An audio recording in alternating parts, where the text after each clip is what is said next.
Students, अभी lecture 4 में आपने देखा कि हमने कुछ 5 क्वेश्चंस डिफरेंट फॉर्मेट के सॉल्व किए थे डिफरेंशिएशन।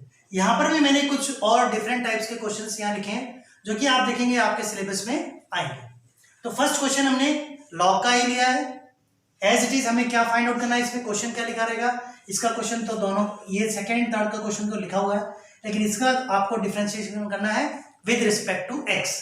सो अगर जैसे डिफरेंशिएशन करना है तो आपको हमने पहले भी लेक्चर में बताया कि हमें क्या एज्यूम करना है, y। तो सबसे पहले अगर इसका हम सॉल्यूशन करते हैं तो let y is equal to जो भी क्वेश्चन दिया है वो एज इट इज लिखना है। तो यहां पर a raise to the power cos x divided by x square minus 3 whole cube and log x, ये आपके पास क्वेश्चन हमने लिखा है। क्लियर हुआ। अब जब ये क्वेश्चन लिखा था यहां पर मैंने क्वेश्चन इसलिए भी लिया क्योंकि यहां पर बहुत सारे फंक्शन का यूज हुआ है, लॉग, अलजेब्रिक, एक्सपोनेंशियल और ट्रिग्नोमेट्री। तो सबसे पहले लॉग का आइडेंटिटी ही यूज करेंगे हम, लॉग की प्रॉपर्टीज जो हमारे पास होती हैं। तो हम इसको फंक्शन को पहले सिंप्लीफाइड फॉर्म में लिखेंगे। तो कैसे लिख सकते हैं, log a raise to the power cos x, correct. अब ये हमारा क्या हो गया, न्यूमरेटर में हो गया, और जो डिनोमिनेटर में होगा वो माइनस में लिखेंगे। Log of x square minus 3 raise to the power 3 minus log of log x. ये हमने इसका किस फॉर्म का लॉग का आइडेंटिटी या प्रॉपर्टी यूज करके लिखा। अब ये भी मालूम है जो भी हमारा पावर में फंक्शन क्या होता है वो क्या आ जाता है, प्रीफिक्स हो जाता है। यहां पर भी cos x जो है किसमें है, कहां पर है, पावर में है, तो ये भी कहां आ जाएगा, इस साइड लिख सकते हैं। तो अगर मैं इसको इरेज करके यहां पर हम cos x लिख सकते हैं। अब आप ये देखेंगे ये जो पार्ट है ये क्या हो गया है, log a हो गया है, यानी कांस्टेंट। तो कांस्टेंट अगर हो गया तो हम इसको क्वेश्चन को कैसे लिख सकते हैं, log a cos x minus 3 log x square minus 3 minus log of log x। इस क्वेश्चन में आपको यह ध्यान रखना है कि अगर इसके साथ log नहीं होता तो a raise to the power cos x में एक्सपोनेंशियल का फॉर्मूला लगता है, जो कि आपको a raise to the power x का फॉर्मूला आपको मालूम होगा। क्लियर होगा। तो यहां पर इसमें हमारा सिंप्लीफाई थोड़ा यहां पर हो जाता है ना, ये cos x जब इसके आगे आ जाता है। अब इसको डिफरेंशिएट करने के लिए यहां पर हमने y एज इट इज है, हमें स्टेप लिखना है differentiating both sides with respect to x। So left hand side का एज इट इज हमें dy बाई dx लिखना है, और जो राइट हैंड साइड में है देखिए हमारे पास 3 टर्म्स है, तो 3 टर्म्स को हमें डिफरेंट उसमें लिख सकते हैं। log a cos x minus 3 आपके प्रीफिक्स हो जाएगा D by D x of log x square minus 3 minus D by D x of log of log x, ये हमारा हो गया। इसमें आप log a भी आप एज ए प्रीफिक्स लिख सकते हैं। अब अगर इसका डिफरेंशिएशन करें तो log a तो कांस्टेंट है, तो हम कांस्टेंट को इधर ही लिख सकते हैं। cos x का डिफरेंशिएशन क्या होगा, माइनस साइन x, तो माइनस इधर लिख लेंगे और यहां पर हम साइन x लिख सकते हैं। सेम वे अगर आगे हम चलते हैं, इसमें 3 एज इट इज है, log x स्क्वायर माइनस 3 का फर्स्ट आंसर क्या होगा, divided by x square minus 3। फिर देन एंड देयर हमको कंपोजिट पार्ट का d by D x of x square minus 3 लिखना है। ठीक है, पहले हमने इसका डिफरेंशिएशन किया, फिर इसका डिफरेंशिएशन किया। क्लियर हुआ। अब लास्ट जो स्टेप है इसमें क्या करेंगे, first answer log of log x है, तो first answer log of log x ये आ गया, और d by D x of log x आपको ये लिखना है। अब ये वाला क्या हो गया हमारे पास, माइनस log a, ये तो एज इट इज रहेगा, साइन x रहेगा, और इसमें क्या आ जाएगा 3 ऑफ एक्स स्क्वायर माइनस 3 लिख सकते हैं, और इसका आंसर क्या होगा 2x, क्योंकि इसका 0 देगा तो इंटू 2x लिख सकते हैं। नेक्स्ट स्टेप में इसका आंसर 1/x होता है, तो यहां पर हम log x लिख सकते हैं, और थोड़ा सिंप्लीफाई में लिख सकते हैं तो क्या होगा, minus log a sine x minus 6x by x square minus 3 minus 1/x log x, ये हमारा फाइनल आंसर इसका हो जाएगा। तो हमने ये फर्स्ट पार्ट को कवर किया। अभी सेकंड क्वेश्चन हम टेकअप करते हैं, ठीक है।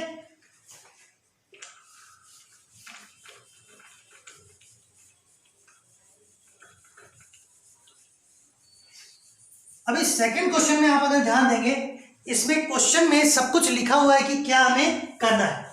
तो देखिए पहली चीज क्या लिखी है, देखो यहां पर लिख सकते हैं find the x coordinate of all the points on the curve. ये कर्व की एक इक्वेशन दी है y equal to sin 2x minus 2 sin x।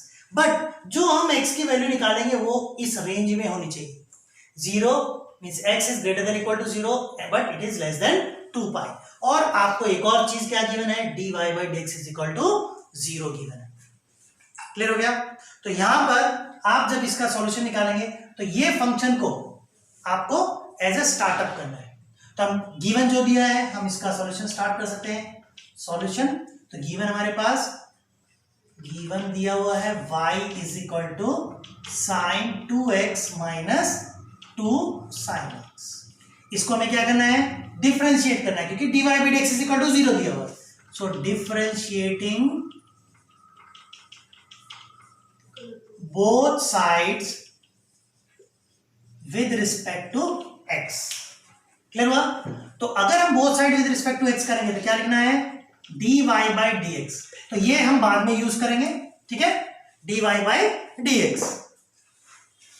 So dy by dx को अगर हम करते तो dy by dx of sin 2x लिखना है हमें माइनस 2 sin x। इन दोनों को हम सेपरेटली डिफरेंशिएट कर सकते हैं। sin 2x का डिफरेंशिएशन क्या हो जाएगा, cos 2x हो जाएगा, ठीक है। और जब 2x को डिफरेंशिएट करेंगे तो हम यहां पर 2 लिख सकते हैं। अभी मैंने डायरेक्ट इसका sin 2x का डिफरेंशिएशन कर दिया है। अब इसका डिफरेंशिएशन करेंगे तो क्या आएगा, 2 cos x आ जाएगा। अब यहां पर जो मेन चीज है dy by dx तो हमने फाइंड आउट किया है, अब इसका यूज करेंगे। Since dy by dx is equal to 0, dy by dx is equal to 0। तो यहां पर dy by dx का आंसर ये दिया हुआ है, तो हम क्या लिखेंगे, 2 cos 2x minus 2 cos x is equal to 0 लिखते हैं। क्लियर। अब जब इसको सॉल्व करने लगेंगे तो यहां पर देखिए 2 कॉमन है, तो 2 कॉमन होगा तो हम 2 कॉमन निकाल के यहां पर cos 2x minus cos x is equal to 0 लिख सकते हैं। जैसे यहां पर लिखेंगे ये 2 इधर जाएगा तो क्या हो जाएगा, ये भी 0 हो जाएगा।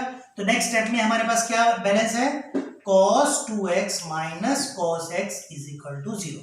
अभी जैसे कि मैंने आपको बोला था कि हमारे पास क्या आइडेंटिटी, cos 2x का फॉर्मूला सबसे मेन है, तो यहां पर cos 2x का फॉर्मूला हम यूज कर सकते हैं। क्या है cos 2x का फॉर्मूला, कौन सा यूज कर सकते हैं, cos के टर्म में ही यूज करेंगे, ठीक है। cos के टर्म में जैसे हमारे पास cos 2x का क्या फॉर्मूला है, 2 cos square x 2 cos square x minus 1, ठीक है। और ये भी होता है 1 माइनस 2 साइन स्क्वायर x भी होता है। और क्या होता है, cos square x minus sine square x भी होता है। ये ठीक है, तो हम इसका ये फॉर्मूला यूज करेंगे। और भी होता है एक, तो 10 के टर्म्स में होता है 1 minus 10 square x by 1 plus 10 square. तो इसका याद रखिएगा। तो हम इसमें कौन सा फॉर्मूला यूज करेंगे, ये फॉर्मूला यूज कर लेंगे। तो अगर ये फॉर्मूला लिखता हूं तो क्या होगा, 2 cos स्क्वायर एक्स है ना minus 1 minus cos x is equal to 0 हो जाता है। अब जैसे ये 0 होता है तो हम क्या करेंगे, इसमें कॉमन लेंगे। कहां पर क्या चीज कॉमन है आप देख सकते हैं, ये क्वाड्रेटिक इक्वेशन भी हो जाता है ना, ये क्वाड्रेटिक इक्वेशन। तो हम इसको थोड़ा रीअरेंज कर लेते हैं। 2 cos square x minus cos x minus 1 is equal to 0। अब इसमें अगर 2 cos स्क्वायर एक्स, देखो हम मिडिल टर्म स्प्लिट, जैसे हमारा क्वाड्रेटिक है, क्वाड्रेटिक इन cos है, ये ध्यान रखना, क्वाड्रेटिक इन cos है। तो क्वाड्रेटिक इन cos में इसको आप 2 cos स्क्वायर एक्स लिखिए, यहां पर 2 cos x plus cos x minus, हो गया मिडिल टर्म स्प्लिट अप। जैसे मिडिल टर्म स्प्लिट लिखेंगे तो इसमें जो कॉमन है फर्स्ट 2 टर्म्स हम लेते हैं, 2 cos square x minus 2 cos x plus cos x minus, देखिए मैंने सेग्रीगेट रीअरेंजिंग इन पेयर किया। अभी रीअरेंजिंग इन पेयर जब करते हैं तो इसके आगे हम इधर ही सॉल्व कर लेंगे, ये इरेज कर देते हैं, ये भी हमारा ओवर हो गया तो ठीक है, बाद में इरेज करते हैं। यहां पर अभी हम देख सकते हैं इस फर्स्ट ब्रैकेट में से क्या कॉमन ले सकते हैं, 2 cos x कॉमन ले सकते हैं, ठीक है, 2 cos x कॉमन ले सकते हैं। तो यहां पर 2 cos x अगर मैंने कॉमन लिया तो क्या होगा, क्या बैलेंस है, cos x माइनस 1 बैलेंस है, और आप सेकेंड ब्रैकेट में देख सकते हैं +1 cos x minus 1 is equal to 0। तो हम इसमें फैक्टराइजेशन में क्या लिख सकते हैं, 2 cos x प्लस 1, ठीक है, ये फर्स्ट ब्रैकेट हो गया, और सेकेंड ब्रैकेट क्या हो जाएगा, cos x minus 1 is equal to 0। Clear हुआ।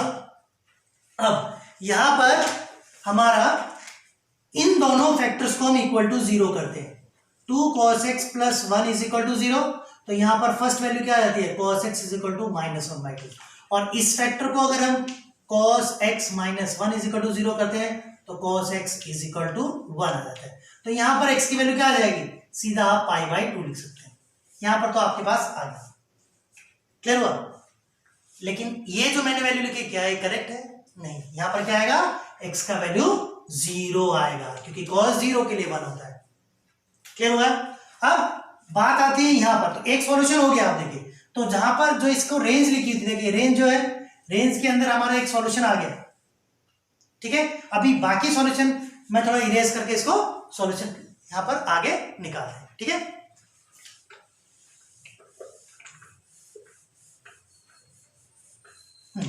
सो अब इसके लिए आपको ध्यान होगा, हमने ट्रिग्नोमेट्री फंक्शन में सॉल्यूशन निकाला था, ठीक है। तो यहां पर सॉल्यूशन निकालने के लिए हमने क्या किया था, x की वैल्यू पहले cos x किसके लिए 1/2 होता है, पॉजिटिव टर्म के लिए हमें कैलकुलेट करना है। 1/2 कब होता है हमारा, 30 होता है, 60 होता है, sin 30 1/2 होता है, तो यहां पर cos 60 1/2 होगा, करेक्ट। तो यहां पर अगर मैं लिखता हूं इसको, मैं cos क्या लिख सकते हैं, 60 हमारा क्या होगा, 60 यानी π/6 लिख देंगे हम, π/6 लिख देंगे, सॉरी π/3, cos π/3 हमारा क्या होता है, 1/2 होता है, लेकिन हमें नेगेटिव के लिए वर्कआउट करना है, तो नेगेटिव कौन से क्वाड्रेंट पे होगा, सेकंड क्वाड्रेंट पे होगा। सेकंड क्वाड्रेंट के लिए हमें क्या करना पड़ेगा, इसमें 90 ऐड करना पड़ेगा। क्लियर हो गया। तो यहां पर ये वैल्यू मैं यहां पर ये लिख सकता हूं, ये चीज समझ में आया आपको, cos 90 plus theta will be equal to -12, ये थीटा क्या है, π/3, तो एक वैल्यू हमारी ये हो गई। तो अगर मैं इसको और आगे सॉल्व करता हूं, ये cos x ही चलेगा, इसको अगर हम सॉल्व करते तो क्या आएगा, यहां पर एलसीएम लेने पे 6 आ गया, ये 2π आ गया, और ये कितना आ गया 2 3, तो ये 3π आ गया। तो हमारा आंसर क्या आता है, cos 5π/6 आ जाता है, और यहां पर cos x है, ठीक है। अब x की वैल्यू क्या आ जाती है, x की वैल्यू 5π/6 हो जाती है। अब आपको यहां ये देखना है कि क्या ये वैल्यू हम इस रेंज में लेके आ सकते हैं, ठीक है, ये आपको देखना है। अब 5π/6, π/6 क्या होता है, 30 डिग्री हो गया, 30 डिग्री इंटू 5 कितना हो गया, 150 इसके रेंज में आ रहा है, तो एक सॉल्यूशन ये भी हो गया। अब उसने बोला कि find the x coordinate of all the points in the on the curve this. अब अगर आप एक कोऑर्डिनेट ये हो गया आपका, दूसरा हमने 0 निकाला था, और भी कोऑर्डिनेट आ सकते हैं हमारे पास, ठीक है, वो क्या होगा, आप जनरल सॉल्यूशन निकाल सकते हैं। क्या निकाल सकते हैं, जनरल सॉल्यूशन, क्योंकि देखो अभी यहां पर जो एक वैल्यू ये आई थी 0, ठीक है, जो यहां पर एक वैल्यू आई थी उसने ऑल दी पॉइंट्स बोला ना, तो एक वैल्यू ये हो गई, एक वैल्यू ये हो गई, और भी वैल्यू हम आ सकते हैं। जैसे हमारा क्या होता है, हमारा कोसाइन फंक्शन हमारा कैसे सॉल्व चलेगा, इस तरीके से चलता है ना, ये कोसाइन फंक्शन होगा। तो यहां पर 0 के लिए, क्योंकि 0 के लिए तो हमारा क्या होगा, ये वैल्यू 0 हो गई है ना, ये तो 1 से स्टार्ट होता है, इधर ये 0 हो गई, तो नेक्स्ट 0 कहां पर आएगा, इधर आएगा, फिर उससे नेक्स्ट 0 यहां पर आएगा, मतलब इसके बाद आएगा। तो कोसाइन में हमारा क्या रिपीट होता है, जैसे कि आपने जनरल सॉल्यूशन देखा होगा, तो उसको अप्लाई करके आप और भी सॉल्यूशन हम निकाल सकते हैं। तो अभी मैं आपको नेक्स्ट आगे क्वेश्चन सॉल्व करके बताता हूं, ठीक है। ओके बच्चों, यहां पर जो ये value x is equal to 5π/6 लिखी है, तो यहां पर एक छोटा सा मिस्टेक क्या हुआ है, क्योंकि यहां पर cos 90 प्लस थीटा साइन हो जाता है, तो यहां पर हमें 90 ना यूज करके क्या यूज करना है, देखो 1/2 के लिए तो π/3 होता है, तो यहां पर एक हमें क्या अमेंडमेंट करना है, 180 माइनस थीटा, नहीं तो क्या होता है ट्रिग्नोमेट्रिक फंक्शन चेंज हो जाता है। तो यहां पर पाई माइनस पाई बाई 1/2 किसके लिए होता है, 30 के लिए, 60 के लिए, किसके लिए होता है, साइन 30 1/2 होता है, तो cos 60 के लिए पाई/3 होगा, करेक्ट। तो ये पाई/3 होगा, तो यहां पर इसका एलसीएम अगर हम सॉल्व करते हैं तो 2 पाई/3 हो जाता है, और 2 पाई/3 मतलब ये भी 2 पाई/3 हो जाएगा, और x की वैल्यू क्या आ जाएगी, 2 पाई/3 हो जाएगी। क्लियर हुआ। तो यहां पर हमने दो वैल्यूज निकाली है, x इज इक्वल टू 0 और x इज इक्वल टू 2 पाई/3, क्योंकि इसके लिए जो cos x जो हमारे दो फैक्टर्स बने थे, इसके लिए हमने एक सॉल्यूशन निकाला cos x is equal to 2 पाई/3, और इसके लिए सॉल्यूशन क्या निकाला, x इज इक्वल टू 0। तो find the x coordinate of all the points on the curve y is equal to sin 2x minus 2 sin x। तो ये हमारा आंसर निकल जाए। तो हमारे दो आंसर कौन कौन से हो गए, x is equal to 0 and x is equal to 2 पाई/3, ये दो आंसर हो जाते हैं। अब आपको ये ध्यान देना होगा, ऑफ कोर्स हमारे और भी वैल्यू आती है, कौन सी, इसके बाद एक और वैल्यू आ सकती है, क्या कौन सी आ गई, जैसे अगर हमें नेगेटिव कहां पर होता है, एक 180 प्लस थीटा में भी होता है, ध्यान रखिएगा, ये जो वैल्यू है 180 प्लस थीटा में भी रिपीट होगी। तो इसको हम एक और वे में कैसे सॉल्व कर सकते हैं, cos x is equal to minus half को मैं cos 180 पाई प्लस पाई/3 लिख सकता हूं। तो यहां पर कितना वैल्यू हो गया, cos 4 पाई/3 हो जाएगा। तो यहां पर cos x को अगर हम इक्वेट करते हैं तो x की वैल्यू 4 पाई/3 भी हो सकती है, क्योंकि 4 पाई/3 भी हमारा किस रेंज में आ रहा है, 0 is less than equal to x less than 2 pi के बीच में आता है। तो हम इसमें एक और एडिशन कर सकते हैं, एंड 4 पाई/3, इट मींस माइनस हाफ जो है कौन सा वाला, ये वाला वैल्यू आपके इन दो वैल्यूज में हो जाएगा, और x इज इक्वल टू 0 इस वाले में रहेगा। तो हमारे पास ये तीन सॉल्यूशन आ जाते हैं। तो सेकंड क्वेश्चन का आंसर हमारा x इज इक्वल टू 0, 2 पाई/3 और 4 पाई/3 भी हो सकता है, ठीक है। यहां पर और लिख सकते हैं, क्योंकि माइनस हाफ जो है किसमें रिपीट होता है, 2 पाई/3 एंड 4 पाई/3।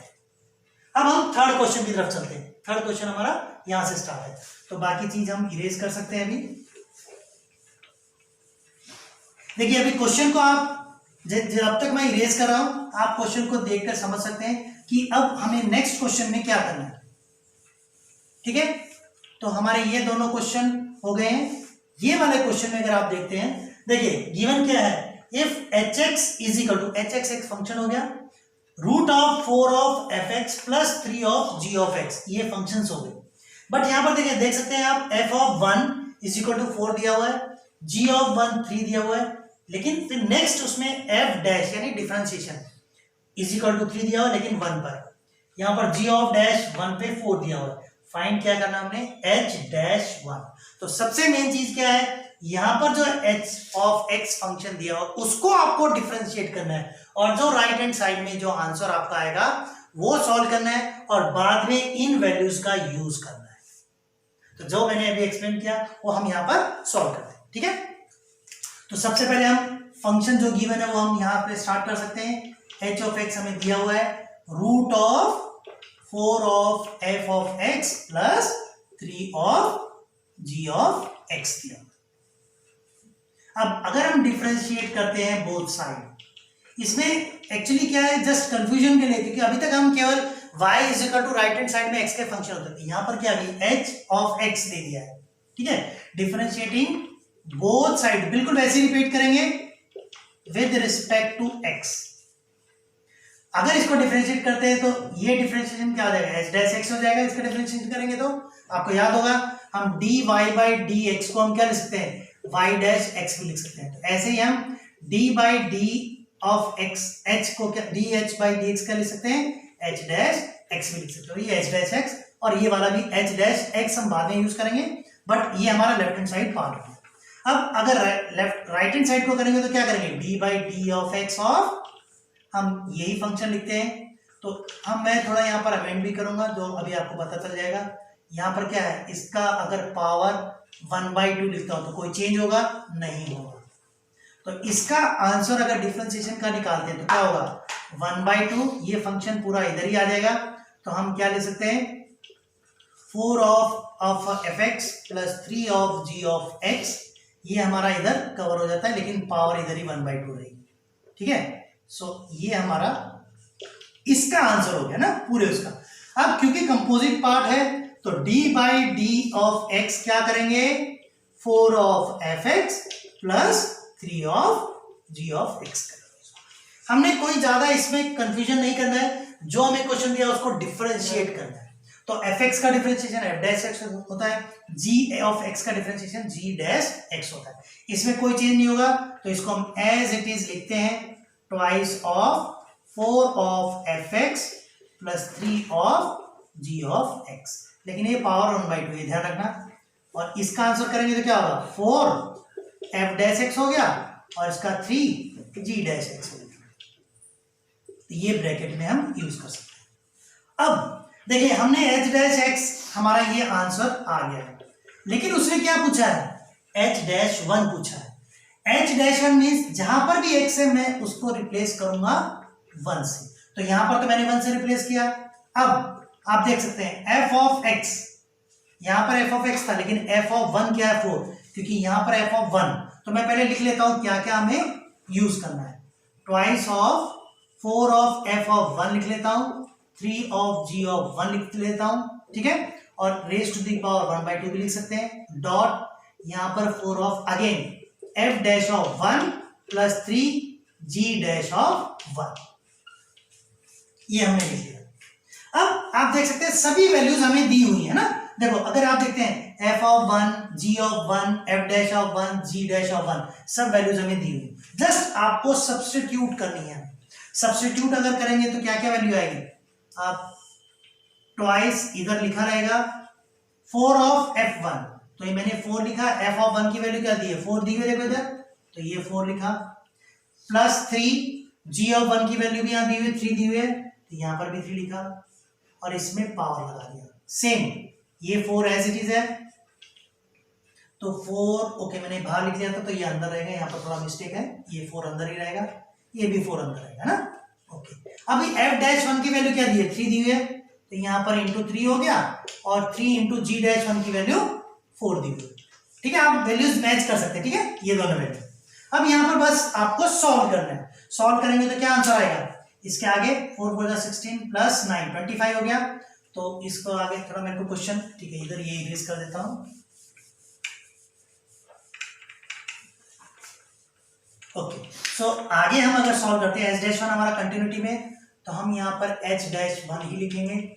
यहाँ पर जो भी वैल्यूज हमें 2 into 4 4 16 plus 9, so 1/2 and 25 raise to the power 1/2 इधर लिख देंगे। और आगे क्या है 4 इंटू 3 12, 3 इंटू 4 12, 12 12 जा 24 हो गया, तो 12 प्लस 12 ये मैंने यहाँ पर लिख दिया। इसको अगर आगे सिंप्लीफाई करेंगे तो यहाँ पर 25 का रूट क्या होता है 5 होता है, और यहाँ पर 24, ठीक है, सो 2 12 जा हो गया, तो हमारे पास क्या आंसर आता है 12/5 आंसर है। तो फाइनल आंसर हमारा क्या हो गया, जो कि उसने h डैश 1 पूछा था, ये हमारा आंसर हो जाता है। तो इस बार भी मैंने इस लेक्चर 5 में 3 क्वेश्चंस लिए हैं। एक आपका रिवाइज हो जाता, जो मैंने फर्स्ट क्वेश्चन लॉग का लिया था, उसमें different types of function use हुए थे, है ना, कॉम्बिनेशन था जिसमें कंपोजिट फंक्शन। फिर सेकंड क्वेश्चन में एक डिफरेंट टाइप का क्वेश्चन था, ऐसे ही थर्ड क्वेश्चन में भी है डिफरेंट टाइप, लेकिन इसमें ज्यादा डिफिकल्ट नहीं है। आप अगर क्वेश्चन को अंडरस्टैंड करेंगे तो इसमें ज्यादा कोई आपको प्रॉब्लम नहीं होगा, क्लियर। तो यहाँ पर कोई डिफिकल्ट डिफरेंशिएशन नहीं है सेकेंड एंड थर्ड में, बट सेकेंड क्वेश्चन जो हमने किया था उसमें एक ट्रिग्नोमेट्री का सॉल्यूशन भी आया, यानी आपका जो सेकेंड चैप्टर था मैथमेटिक्स लॉजिक के बाद वो आपका रिवाइज हो जाता है, ठीक है। सो हमारे लेक्चर 5 में मैंने 3 क्वेश्चन कवर किए।